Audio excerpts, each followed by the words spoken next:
नाज़रीन अस्सलाम वालेकुम, आप देख रहे हैं हमारा यूट्यूब चैनल और फेसबुक पेज और मैं हूं आपका मेज़बान गालिब सुल्तान। नाज़रीन, इकरारुल हसन जो कि सरेआम नाम का एक प्रोग्राम चलाते हैं, ARY पर काम करते हैं और बड़े मशहूर व मारूफ साफ़ी और एंकर हैं, उनके ऊपर कराची में एक प्रोग्राम के दौरान कातिलाना हमला हुआ है। मामला कुछ यूँ है कि वो इंटेलिजेंस ब्यूरो के एक इंस्पेक्टर की करप्शन का पोल खोलने वाले थे, एक स्टिंग ऑपरेशन कर रहे थे जैसा कि वो रूटीन में करते हैं। आप उनके फॉर्मेट से यकीनन आगाह होंगे। तो नाज़रीन, IB के इंस्पेक्टर के खिलाफ इसी तरह का एक स्टिंग ऑपरेशन किया जा रहा था और इस ऑपरेशन के नतीजे में रिजवान नाम के एक इंस्पेक्टर की करप्शन पकड़ी गई।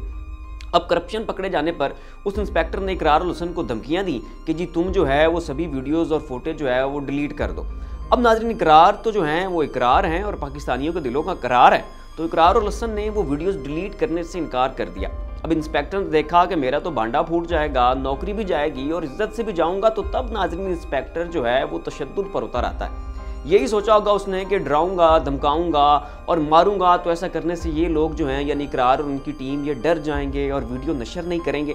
तो नाज़रीन, इस करप्ट इंस्पेक्टर ने सबसे पहले तो इकरारुल हसन और उनकी टीम को हब्स बेजा में रखा, फिर उन पर तशद्दुद किया और इतना तशद्दुद किया कि एक तो जो इकरार हैं उनका कंधा जो है वो डिस्लोकेट हो गया और दूसरा उनकी एक पसली भी टूट गई। फिर नाज़रीन, उन जाहिलों ने सिर्फ हड्डियां तोड़ने पर इक्तफा नहीं किया। बल्कि वजनी चीज मारकर इकरारुल हसन का सर भी फाड़ दिया और इतना गहरा जख्म हुआ सर में कि उस जख्म पर 10 टांके लगे। इसके बाद मजीद जुल्म यह किया गया कि इकरारुल हसन और उनकी टीम के बाकी अफराद को बरहना करके उनके मखसूस अज़ा को बिजली के झटके दिए गए और फिर उनकी बरहना वीडियोस जो हैं वो बना ली, ताकि इन वीडियोस को लीक करने की धमकी देकर इकरारुल हक को ब्लैकमेल किया जाए, उनकी टीम को ब्लैकमेल किया जाए। किस लिए? ताकि उनकी करप्शन जो कि पकड़ी जा चुकी है उसका भांडा फोड़ने से इनको रोका जा सके।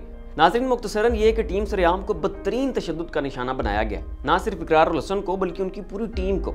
तशद्दुद के बाद उन्हें करीबी अस्पताल में ले जाया जाता है जहाँ उन्हें तिब्बी इमदाद दी जाती है और उनके जो टेस्ट वगैरह हैं वो किए जाते हैं। इस वक्त भी नाज़रीन जो टीम सरेआम है उनके मुतासिरीन की हालत काफ़ी कशीदा है, लेकिन हालात जो हैं वो ओवरऑल खतरे से बाहर हैं। कोई जानी नुकसान जो है वो नहीं हुआ है। और जहाँ तक बात उस करप्ट इंस्पेक्टर उसके हवारियों की है जिन्होंने ये मार्का सरंजाम दिया है और जुल्म की एक नई दास्तान रकम कर दी है, तो उन्हें नाज़रीन मुअत्तल किया जा चुका है। IB के 5 इंस्पेक्टर जो इस जुल्म में और इस करप्शन में मुलव्वस थे मुअत्तल हो चुके हैं। नाज़रीन, इकरारुल हसन इस मुल्क का बहुत कीमती सरमाया है। अपनी जान हथेली पर रख के उन्होंने अब तक हज़ारों करप्ट ऑफिसर्स को बेनकाब किया है। वो लोग, वो ज़मीर फरोश लोग कि जो पैसे की खातिर मुल्क बेचते हैं, दीन बेचते हैं, अपना ईमान बेचते हैं और इस मुल्क को और इस मुल्क के निज़ाम को दीमक की तरह खा रहे हैं, उन सब करप्ट नासिर को ये मर्द बहादुर बेनकाब करता चला आ रहा है और करता चला आ रहा है। इकरारुल हसन उन तमाम हराम खोरों को अवाम के कटहरे में ला खड़ा करते हैं कि जो अवाम के टैक्स के टुकड़ों पर पलते हैं और फिर अवाम को ही डसते हैं। नाज़रीन, ये कोई आसान काम नहीं है। इसमें बड़े बड़े सुरमाओं से दुश्मनी मोल लेनी पड़ती है, बड़े बड़े मगरमच्छों की धमकियां बर्दाश्त करनी पड़ती हैं, बड़े बड़े माफिया से टक्कर लेनी पड़ती है। आपको तरह तरह की जो है वो धमकियां मिलती हैं, आपके फैमिली मेंबर्स को थ्रेट्स तक मिलते हैं। लेकिन इस सब के बावजूद इकरारुल हसन इन सब खतरों को और दोस्त धमकियों को बालाए ताक रखते हुए इस मुल्क पाकिस्तान से करप्शन के खात्मे के लिए पेश है।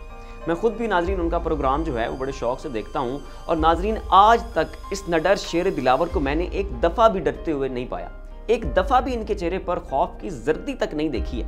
ये है सच्चे मुहब्बे वतन पाकिस्तानी की जो मुल्क की खातिर, मुल्क के वकार की खातिर और मुल्क से करप्शन के नासूर के खात्मे के लिए हर वक्त मैदान अमल में नजर आते हैं। अब नाज़रीन बात करते हैं जी रियासत की जिम्मेदारी की। तो नाज़रीन, अब रियासत के लिए ये एक टेस्ट केस है। रियासत को इन जानवरों को और इन ज़मीर फरोशों को करार वाकई सजा देनी होगी। बात सिर्फ और सिर्फ इनकी मुअत्तली तक महदूद नहीं रहनी चाहिए। मज़ा तब है कि रियासत अब इन अनासिर को निशान इबरत बनाए कि जिन्होंने रियासत की रिट को चैलेंज किया है, रियासत के कानून को अपने हाथ में लिया है। भाई, एक करप्शन करते हैं और फिर तशद्दुद करते हैं, एक चोरी और फिर सीना जोरी। इमरान खान साहब वैसे बड़े बुलंदो बाला दावे करते हैं कि जी अदल कायम कर देंगे, निज़ाम बदल देंगे, अब किसी के साथ जो है वो कोई जुल्म ज़्यादती नहीं होगी। लेकिन जब अमली तौर पर कुछ करके दिखाने की बात आती है तो तब उन्हें भी जो है वो सांप सूंघ जाता है। शाहरुख जतोई के केस में क्या हो रहा था, हाल ही में उस्मान मुर्जा के केस का अंजाम क्या होने जा रहा था, वो भी सबको पता है। ज़ाहिर जाफिर के केस में जो अदल इंसाफ के झंडे गड़ चुके हैं, हम उससे भी वाकिफ़ हैं। मोटरवे केस पर जो पुलिस की जो रवैया था, जो उनका वो सारा कंडक्ट था, वो कैसा नामुनासिब था, उसे भी सब जानते हैं। और लगता नाज़रीन अब कुछ यूँ है कि इकरारुल हसन के इस हालिया केस का अंजाम भी कुछ वैसा ही होना है। सब मुअत्तल हो चुके हैं, मामला भी थोड़ा बहुत जो है वो ठंडा हो चुका है। फिर अदालत में केस लगेगा और फिर वो केस तमाम तर शवाहिद और सबूतों के बावजूद नाजरीन लटकता रहेगा और लटकता रहेगा। अभी थोड़ी देर तक नाजरीन बयान आते ही होंगे खान साहब के तर्जमानों के कि जी ये कर देंगे, वो कर देंगे, सूली पर लटका देंगे, निशान इबरत बना देंगे, लेकिन अमली तौर पर 1 इंच भी पेशरफ्त नहीं हो सकेगी। खैर नाजरीन, ये एक टेस्ट केस है। इससे पहले भी कुछ पुलिस ऑफिसर्स की जानिब से इकरारुल हसन पर तशद्दुद हो चुका है। अब की बार मजीद शिद्दत के साथ एक मरतबा दोबारा हो गया है। अब देखना यह है कि हुकूमत इस केस पर कितनी संजीदगी दिखाती है और कितना कुछ इस केस को मंतकी अंजाम पर पहुंचाया जाता है। नाज़रीन, हम इस मामले को बहुत अच्छी तरह से फॉलो कर रहे हैं। जो भी अपडेट्स होंगी आपके साथ बर वक्त शेयर की जाएंगी इंशाल्लाह। इसी के साथ अपने मेज़बान गालिब सुल्तान को इजाज़त दीजिए। अपना ख्याल रखिएगा। अल्लाह हाफ़िज़।